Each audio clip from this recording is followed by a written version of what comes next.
I stood before my bedroom mirror, smoothing the folds of my teal color that always lifted my spirits, whispering promises of fresh starts. I'm Sophie Bennett, and today brimmed with joy. Nathan, my partner of 6 years, had proposed last night, the ring on my finger a simple band, with a tiny the sunlight sparkling like my dreams. I felt like I'd stepped into a storybook, complete with a loving fiancé and visions of a wedding that would weave our families together. But as I adjusted my hair, a quiet unease flickered my stepsister. Lauren had a sharpness in her eyes lately. Envy, maybe I brushed it off, chalking it up to her reserved nature, but it lingered like a shadow. Downstairs, our families gathered for a celebratory lunch. Nathan stayed close, charming everyone with his easy grin, thanking aunts and uncles for their blessings. Lauren sat at the table's edge, scrolling her phone, her smile tight. Whenever my mom, Grace, gushed about Nathan's proposal, even asked her permission months ago, Grace kept glancing at Lauren, tossing her soft apologies, but Lauren's responses were clipped. Her gaze, dodging mine, I felt the strain, a taut thread beneath the laughter. But I clung to Nathan's arm, determined to keep this day golden. Whatever was brewing with Lauren, I told myself would fade once wedding plans kicked in. Weeks later, we hosted a dinner at our place. Scandals flickering, music humming, friends and family mingling. I floated through the room, basking in the warmth, until I caught Nathan's eyes drifting to Lauren.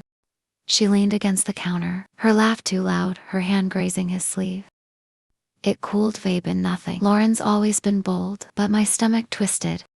I watched her orbit him when I was busy, her presence too close, shaking it off. I busied myself with dishes. But later, clearing plates, I heard whispers from the hall. Peeking out, I saw them. Nathan and Lauren had spent, her fingers on his arm, his chuckle felt too warm. Her smile to private eye stepped back. Heart racing, doubt creeping in. Nathan grew distant after that.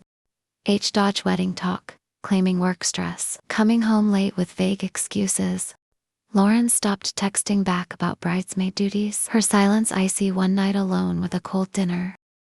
I couldn't ignore his glances, his aloofness, her edge. Sleep eluded me.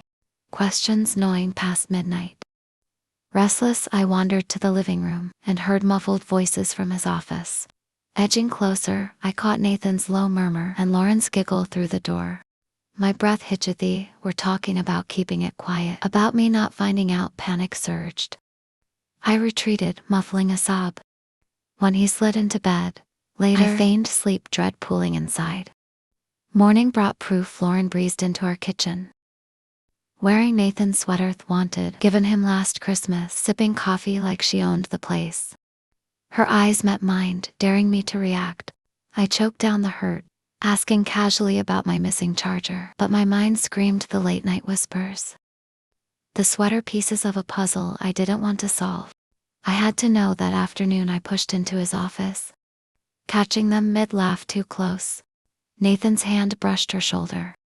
Her smirk gleamed. Time stopped. My fairy tale shattered as I demanded, "What's this?" Lauren spun, her voice venomous. "He was never yours.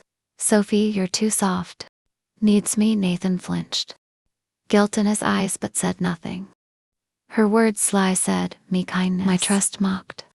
It poured everything into us and Thad turned it to ash. Rage flared beneath the heartbreak. "Why?" I rasped. Lauren shrugged. "He wanted more than your little life." Nathan mumbled an apology, drowned by her sneer. I wouldn't break.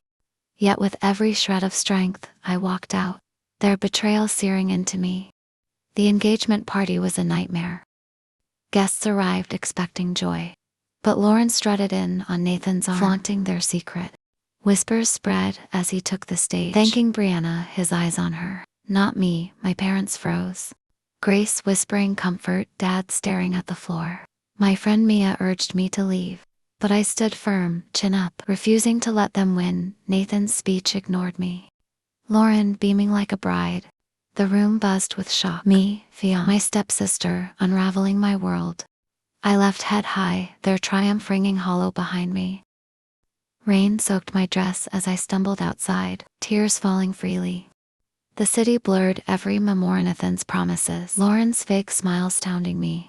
My phone buzzed with pitying calls, but I silenced it too raw to face anyone. I ducked into a late-night diner, collapsing into a booth. A kind waitress slid me tea, but I barely noticed, lost in the wreckage.